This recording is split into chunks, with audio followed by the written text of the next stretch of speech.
Hello everyone.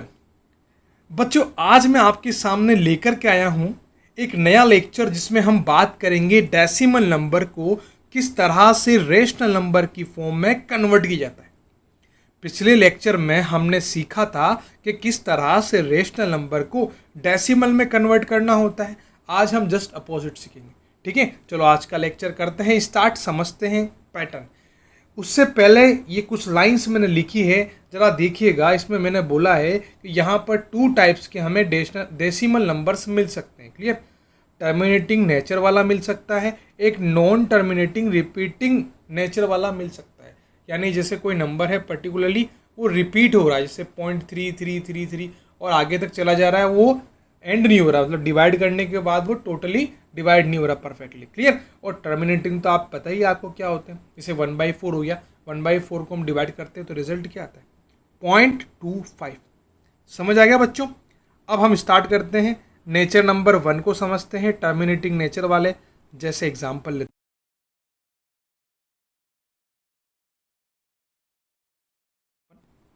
Express 0.25 in the form of PQ की form में P/Q, यानी वो रेशनल नंबर की फॉर्म में आपको रिप्रेजेंट करना है। तो मैंने क्या किया, 25 आगे पॉइंट लगा हुआ था।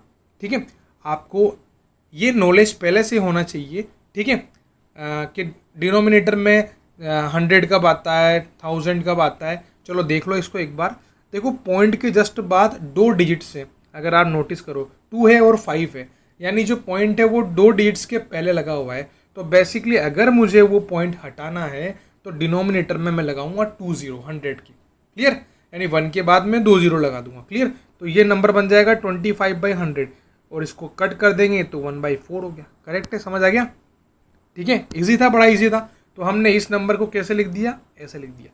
तो ये क्या बन गया अपना, डेसिमल फॉर्म थी, इसको हमने रेशनल नंबर की फॉर्म में कन्वर्ट कर दिया। ओके, समझ आ गया? एग्जाम्पल नंबर 2 देखो, 0.800। अच्छा, एक छोटा सा एग्जाम्पल मैंने लिया है, इसमें ध्यान रखिएगा, यहाँ पर 8 के बाद 2 0 है। समझ पा रहे हो? मैं आपको छोटा सा कंसेप्ट क्लियर कर देता हूँ कि पॉइंट के बाद कोई भी डिजिट हो, लेकिन उस डिजिट के बाद 0 लगा हो, कितने भी 0 हो, तो उसका कोई मतलब नहीं होता है। यहाँ पर 0.8 बोलो, 0.80 बोलो, 0.800 या 000 बोलो, किसी नंबर में कोई परिवर्तन नहीं, कोई चेंजेस नहीं, सब सेम है। क्लियर? तो इसको P/Q की फॉर्म में कन्वर्ट करना है। ठीक है, आपको चल जाएगा पता क्यों नहीं है डिफरेंस, क्योंकि देखो यहाँ पर मैंने पॉइंट हटाया और मैंने बेसिकली 0 यूज़ किया था। तो यहाँ पर देखो मैंने 3 डिजिट्स से 800, तो मैंने 3 0 लगा दिए नीचे। अगर आप यहाँ पर एक ही 0 लेते 0.80 तो वैसे भी ये 0 कट जाना था, आता ही नहीं है, नीचे 100 ही आता ओनली। क्लियर? तो बेसिकली वो नंबर 8 ही है, 0.8 ही है ओनली वो। क्लियर? तो यहाँ पर मैं आप कट कर दूंगा, ये रिजल्ट बन जाएगा आपका 8 और बाई 10 लिखा हुआ है तो 4/5 बन गया।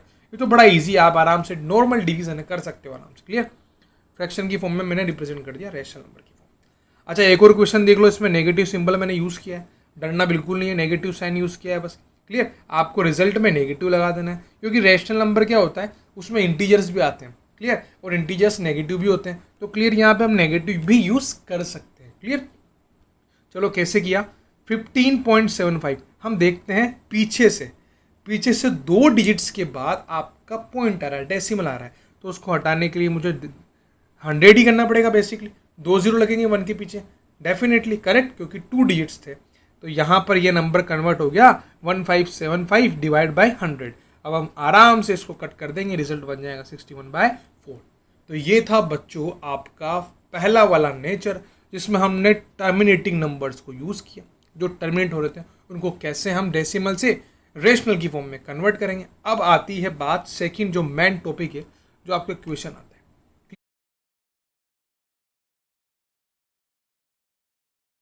तो उनको कन्वर्ट करने के लिए, यानी यहाँ पर बात करूंगा मैं नॉन टर्मिनेटिंग रिकरिंग नंबर्स, यानी नॉन टर्मिनेटिंग यानी टर्मिनेट भी नहीं हो पा रहे हैं और वो रिपीट हो रहे हैं कंटिन्यूसली, है तो रेशनल नंबर। क्लियर? तो कैसे कन्वर्ट करेंगे, यहाँ पर 2 मेथड है उसके भी।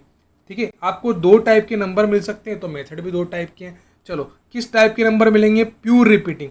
प्योर में क्या होता है, इसमें यहाँ पर आपको बेसिकली पॉइंट के बाद जो भी नंबर होगा या जो भी डिजिट होगा वो टोटली रिपीट होगा।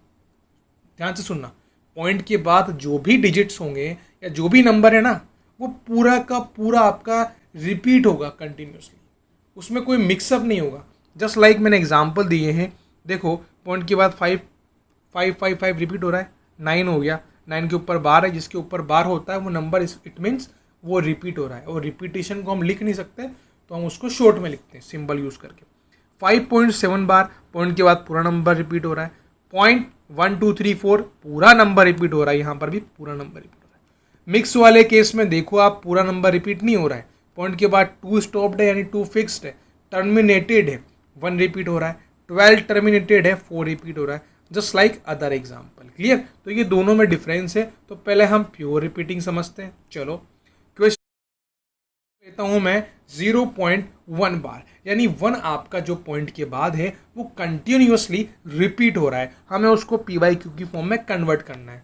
समझते हैं, एग्जाम में आपको ये पूरा मेथड यूज करना है, स्टेप बाय स्टेप लिखना है, तभी आपको फुल मार्क्स मिलेंगे। क्लियर? चलो सबसे पहले मैं लेता हूं let x which is equal to 0.1 bar. Clear? इस पूरे नंबर को मैंने एक्स से डिनोट कर दिया, which is our variable. Variable कुछ भी ले सकते हो, x y z. Now x को मैं एक्सपेंड कर सकता हूँ इस 0.1 को, भाई इसको ऐसे लिखा था तो इसको वापस ऐसे भी तो लिख सकते हैं, तो 0.111 इसको इक्वेशन नंबर मैंने 1 नाम दे दिया। अब हम क्या करेंगे, मल्टीप्लाई करते हैं यहाँ पर बेसिकली इस इक्वेशन को 10 से। वो क्यों किया हमने मल्टीप्लाई, क्योंकि पॉइंट के बाद केवल एक ही डिजिट था जो रिपीट हो रहा था। जितने डिजिट से रिपीट होंगे पॉइंट के बाद उतने से हम मल्टीप्लाई करेंगे। 2 होगा तो 100 से करेंगे, 3 होगा तो 1000 से करेंगे, 1 है तो 10 से करेंगे। क्लियर? तो 10 से मल्टीप्लाई किया 10x, और यहाँ मल्टीप्लाई किया तो लास्ट में 10 से मल्टीप्लाई किया होगा तो पीछे से मैं जीरो लगाना, सॉरी पीछे से मैं पॉइंट लगाना स्टार्ट करूंगा तो लास्ट में 0 है तो एक नंबर आगे किसक चला जाएगा। ठीक है? आप छोटा एग्जाम्पल ले लीजिएगा इसके अलावा, जैसे मान लो 1.33 लिख रहा है। क्लियर? और मैंने 10 से मल्टीप्लाई कर दिया तो 1 पॉइंट छोड़ दो, अभी 13330। अब पीछे से 3 डिजिट्स के बाद लगाओगे ना तो 1 देखो लगाओगे 0, पहले 0 आ जाएगा, फिर 3, फिर 3, ठीक है, और आगे 13 बच जाएगा तो 13.330 बन जाएगा। क्लियर? समझ आ रहा है? ट्राई कीजिएगा तो समझ में आ जाएगा क्या कहना चाह रहा हूँ। क्लियर?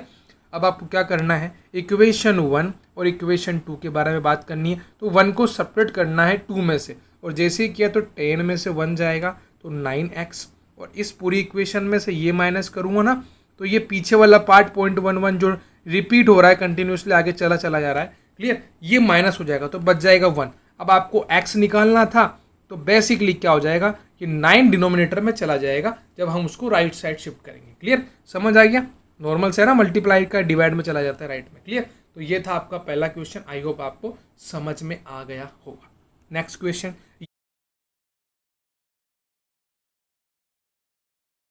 पर अब मैंने पॉइंट के बाद 2 डिजिट्स को रिपीट किया है, 2 डिजिट्स। क्लियर? सेम प्रोसीजर, अब हमें यहाँ पर 100 से मल्टीप्लाई करना होगा। क्यों? क्योंकि पॉइंट के बाद 2 डिजिट्स ऐसे हैं जो रिपीट हो रहे हैं। क्लियर? सबसे पहले मैंने इसको x ले लिया, पहली स्टेप, उसके बाद मैंने इसको एक्सपेंड किया जैसे पहले किया था, इक्वेशन नंबर 1 मैंने नाम दिया। देखो मैंने किया है ना मल्टीप्लाई 100 से। क्यों? क्योंकि पॉइंट के बाद 2 डिजिट्स रिपीट हो रहे थे, मल्टीप्लाई किया, इसको इक्वेशन नंबर मैंने 2 नाम दे दिया, और जैसे यहाँ पर हो गया 100x, और यहाँ पर फिर से अब 2 डिजिट्स लिए हैं, 100 से मल्टीप्लाई किया तो 2 डिजिट्स आगे चले जाएगा। क्लियर? तो 25 जो पीछे पीले था ना ये आगे चला जाएगा। क्लियर? तो पीछे की वैल्यू वही रहेगी, डैश डैश डैश। अब हमें वापस से वही करना है, इक्वेशन 1 में से इक्वेशन 1 को इक्वेशन 2 में से सेपरेट करना। भाई बड़े में से तो छोटा करेंगे ना कि छोटे में से बड़ा, छोटे में से बड़ा करेंगे तो नेगेटिव रिजल्ट आ जाएगा। समझ रहे हो?